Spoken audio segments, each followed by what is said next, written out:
Hey guys, good now folks, this is Lucas from Whenever MTG, and once again I bring you another deck tech video.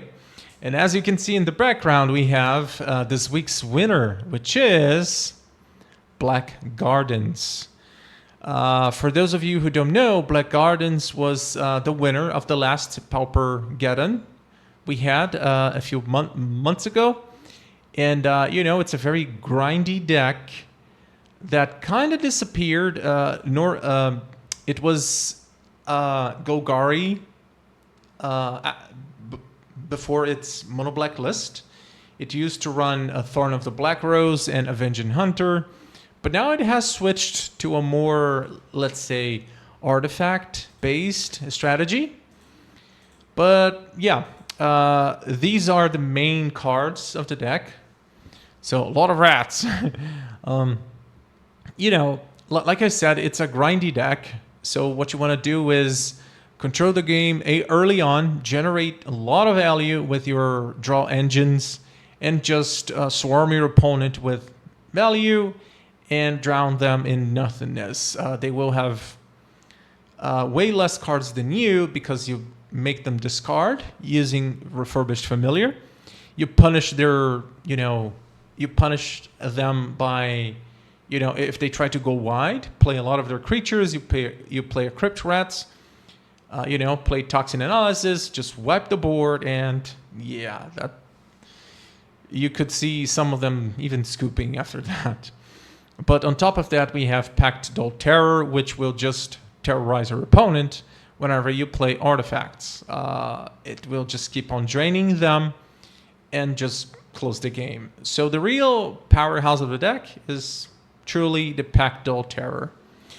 But yeah, let's bring the deck here. Hold on.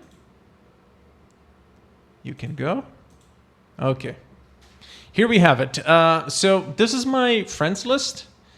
I haven't played this deck before, so sorry. This is kind of a second-hand opinion, but I've seen this deck many times. I've seen my friend playing it, so I do have some experience just seeing how the deck works. And of course, I watched tons of videos about it. But yeah, let's talk about the list. We have 4 Shambling Ghast, 3 Cryptic Rats, 1 Troll of Khazad-dum, 4 copies of Refurbished Familiar, 3 Pactdoll Terror, 2 Reckoner's Bargain, 2 Blood Fountain, 2 Nihil Spellbomb, 2 Toxin Analysis, 2 Eviscerator's Insight, 3 Cast Down, 1 Spinning Darkness, 4 Fanatical Offering, 4 Ichor Wellspring, 3 copies of Snuff Out, along with 20 lands, 12 of them being basic swamps, 4 Vault of Whispers, and last but not least, 4 Khalni Garden, which names the deck. Yeah, so here's the deck. And I imagine you want to know how it works. So early on, we want to, like I said, we want to control the game the best way possible by just constantly kill our opponent's creatures. Play something like Ichor Wellspring and Blood Fountains, along with tons of card draw to just keep the engine going until you reach, until you have 4, 5, 6 mana. You can deploy Pactdoll Terror along with some artifacts in the same turn to start draining your opponent and just, win from there. So usually we're going to, play the Familiar or the Shambling Ghasts early on. If your opponent, has a big board, if they play a lot of creatures, we can respond with Cryptic Rats to try to deal with that. And if they're big and you don't have enough mana, we have Toxin Analysis, which, combined with the rat it's a 2-card Wrath of God. It will destroy everything unless it has protection against black. But yeah, it's pretty awesome. But very disgusting if you're playing against it. Yeah. So that's the main goal of the deck. So you want to control the game early on, play your Pactdoll Terror, and, you know, win from there. Usually, I saw many games being, let's say, finalized, being finished with the Crypt Rats. So, you know, whenever Pactdoll hits the table, it doesn't stick. It doesn't stay very long because it's a must-remove threat. It's one of those cards that will absolutely take over the game if not responded, if not, you know, dealt with. So, you know, you're going to play some artifacts, drain a little bit. Your opponent will finally deal with it and be left with you know, not much life points, which then you can, you know, use the Crypt Rats to end the game. You know, it deals direct damage to every player. Your opponent's also a player, so, yep. As we can see, we have tons of replenishment with, well, 2 copies of Blood Fountain. We can recur our creatures. 8 draw spells, which we can use along with Ichor Wellspring or even the Nihil Spellbomb to draw tons of cards. Or if any of your creatures is being targeted, you can just sacrifice it, gain some life, or draw cards. Yeah. Yeah, I think I've covered everything. Please, if you have any doubts, use the comment section for that. But now let's talk about the sideboard. So here we have 4 copies of Duress, 3 copies of Troublemaker Ouphe, 1 extra Nihil Spellbomb, 2 Drown in Sorrow, 2 Avenging Hunter, and 3 Weather the Storm. Okay, why are we using such cards? Well, Black Gardens is a very, very, very slow deck. It doesn't kill you. It doesn't win the game fast. Therefore, you know, usually combo decks or even control decks, they have the best time of their lives by just being able to gather as many tools or as many, you know, combo pieces while you do nothing. Because, how can I put this? Black Gardens was designed to play against creature decks. But if your opponent's not playing any creatures, that means you're just holding tons of removal spells while your opponent is just playing, you know, nothing, no creatures, or creatures not worthy enough to kill, like Augur of Bolas or Augur of Bolas. Therefore, you know, they have all the time in the world to do whatever they want. And Duress will help against that by just taking away their tools or taking away their combo pieces and allow you to still develop your game plan and win the game. Usually against control, you're going to want Duress or combo, but also against mid-range. Yes, it's great versus mid-range. For instance, Boros Synthesizer, Mardu Synthesizer, or Orzhov Blade. They all pack artifacts that generate value. And Duress is just great against that. You can just take away their value engines, and they won't. They will have a lot of like core Skyfishers and Glint Hawks in their hands, and nothing to bounce. So that will like force them to, let's say, play badly by just casting Glint Hawk or core Skyfisher on an empty board, and not, you know, generate any extra value, but you know, small creatures, and yeah, that could just take over the game by just doing that. And on top of that, we can add Troublemaker Ouphe to either screw their artifact lands, or just take away their play toys like Lembas or Tithing Blade or Synthesizer and so on. So, usually this deck's great versus other mid-range decks and creature decks, but they tend to fall behind versus very aggressive decks or burn decks like Reckless Madness or Mono Red Burn. But yeah, we shall get there. So we're going to use 4 Duresses against those decks.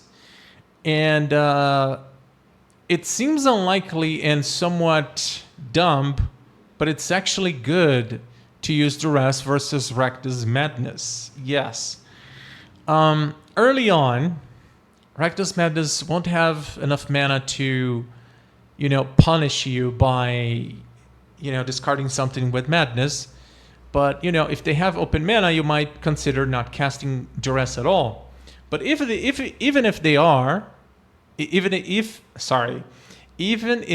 have open mana, you can still target other stuff. And usually what you want to go after is their draw spells. So if you take away their looting or grab the prize or any of their draw spells, that will ruin their life because they depend on being able to cycle more and more cards. And if you take that away, they will lose, speed. They will get behind. So it's very valuable. It doesn't look like it, but it's worth it. Okay, enough about the rest. 3 copies of Troublemaker Ouphe. This card doesn't need a lot of explanation. We're going to bring that against artifacts and enchantments. And, we have tons of enchantments and tokens to sacrifice for the bargain ability, so it shouldn't be hard to use. Yeah. Another copy of Nihil Spellbomb if you're dealing with a lot of graveyard strategies like Dredge or even decks with Blood Fountain or Sneaky Snacker or Is It Terror, Dimir Terror, where you have to exile their graveyard. So yeah, it's always nice to have graveyard hate. 2 copies of Drawing Sorrow. So that's an extra, the deck runs sweepers with the Crypt Rats. But if you really need it against, let's say, go white decks, there you have it. So against elves, slivers, white weenie, or even against the mid-range matches like Boros Synthesizer or Oars of Blade, they pack small creatures like Throbbins and Glinthawk. So aside from core Skyfisher, they don't have any other creatures with more than 2 resistance. Therefore, this wipes their board, and it's a worthy card to have in your sideboard. 2 copies of Avenging Hunter. So the original Golgari Gardens, had 2 or 3 copies of Avenging Hunter and 2 or 3 copies of Thorn of the Black Rose. It was a very grindy control deck. And, nowadays it's, with tons of flying creatures and aggressive decks that can just take away your Monarch or your Initiative. Those cards have been pushed to the sideboard. I believe, we can't even see Thorn of the Black Rose in this list because it's just not worth it. We have tons of card draw, and we don't really need it. It used to draw Thorn of the Black Rose used to draw as many cards, but it had a downside. Your opponent could, queue Thorn and attack, get the Monarch, and you would fall behind. And guess what? You did it to yourself. So we don't need that here. But Avenging Hunter is still good. We can use it in grindy matchups, so against mid-range or control or even combo, by putting a huge clock on the table and forcing your opponent to react. Usually, the mid-range decks, like Boros Synthesizer, Oars of Blade, Murder Synthesizer, or other mid-range decks, they don't have that many creatures or evasive creatures. Well, those decks have evasive creatures. But what I mean is they don't have constant flow of creatures and a constant way to take away your monarch or your initiative.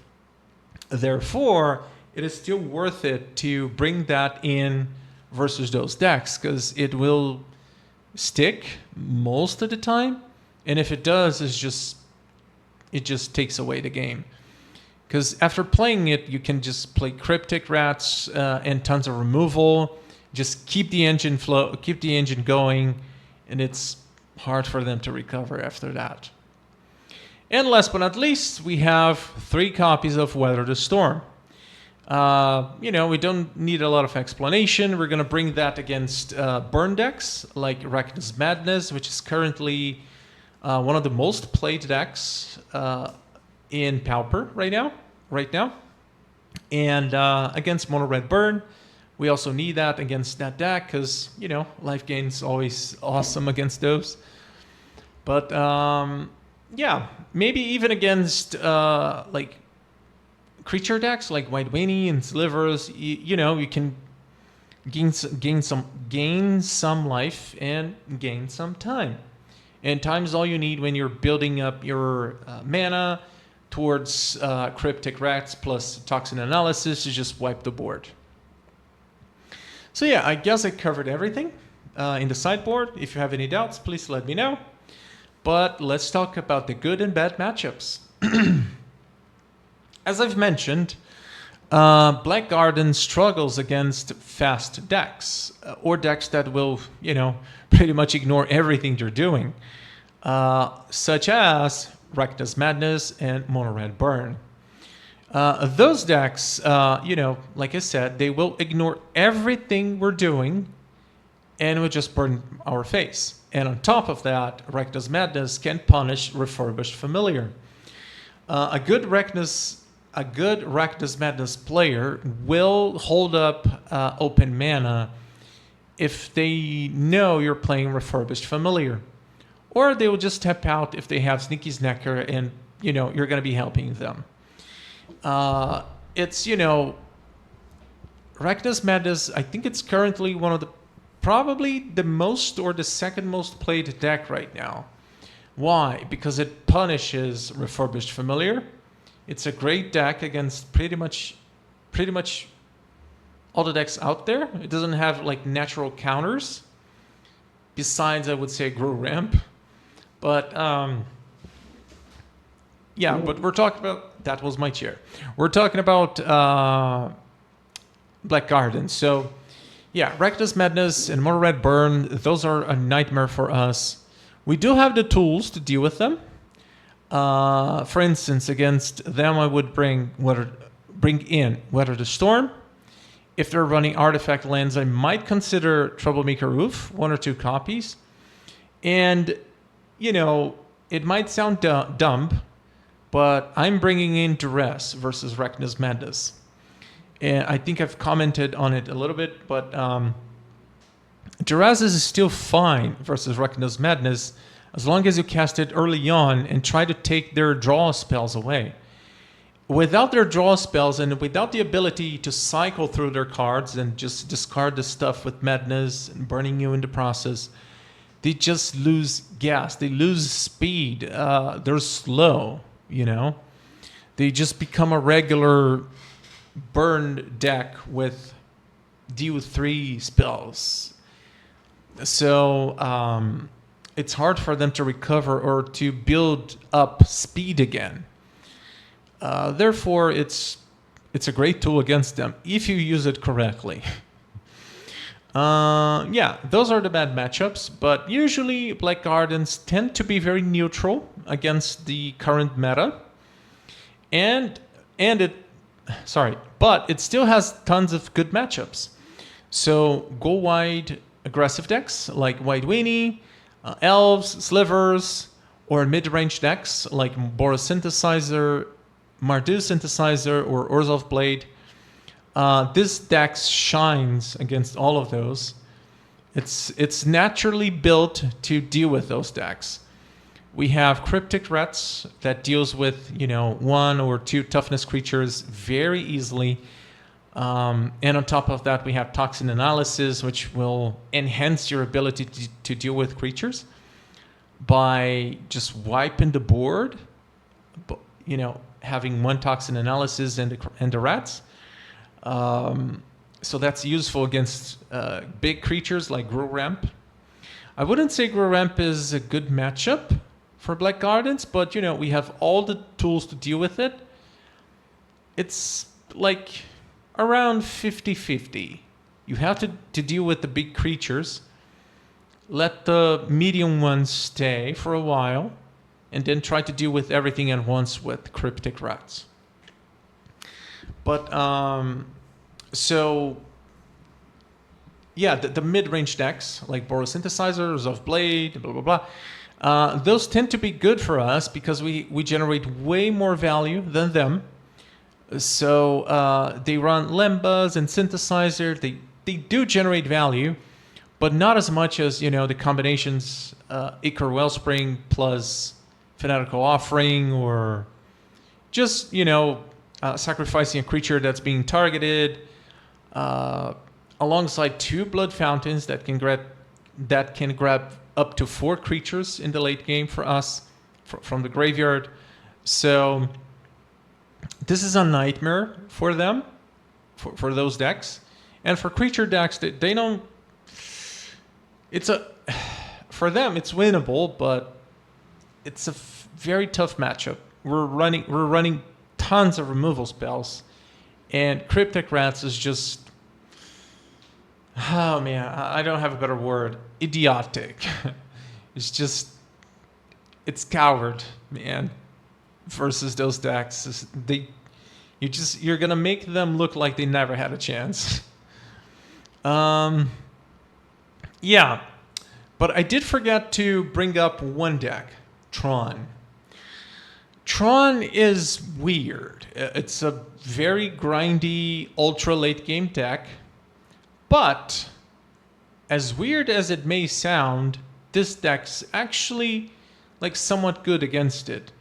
We keep up with them in terms of card draw. We have tons of card draw. And we have Refurbished Familiar to attack their hand a little bit. And if they're not careful enough, if they drop their health low, we can just cast Crypt Rats in the late game and just burn them out. And usually they don't pack a lot of removal spells besides like some random like breathe weapons and some counter spells, and you know, which means that sometimes your Pactdoll Terror will stick, and if it does, that represents a lot of draining. And you know, like I said, you keep up with their card draw because we also have many card draw. Therefore, you know, even in the grindiest of matchups, we still hold our ground, you know. And since we're packing some decent removal spells, like three cast down and 3 snuff out, that's just enough to try to stop their like loops with the, you know, by killing the barrier, by killing the Murmuring Mystic, which is basically their only win condition, you know. And on top of that, we run 2 Nihil Spellbombs, which is great to try to stop their graveyard shenanigans. All in all, I would favor Black Gardens. I believe this is currently like the king of mid-range. But, you know, Tron's Tron. It's sometimes they just pull some very annoying and very ridiculous turns. And sometimes they just fall short. You know, it is what it is. But hey, guys, I think the video is getting quite long now. I believe I've covered everything, but if I left a deck out, please let me know. If you want to know about a specific matchup, like what to do and whatnot. So I hope you have enjoyed today's video, and I guess I'll see you next time. Bye.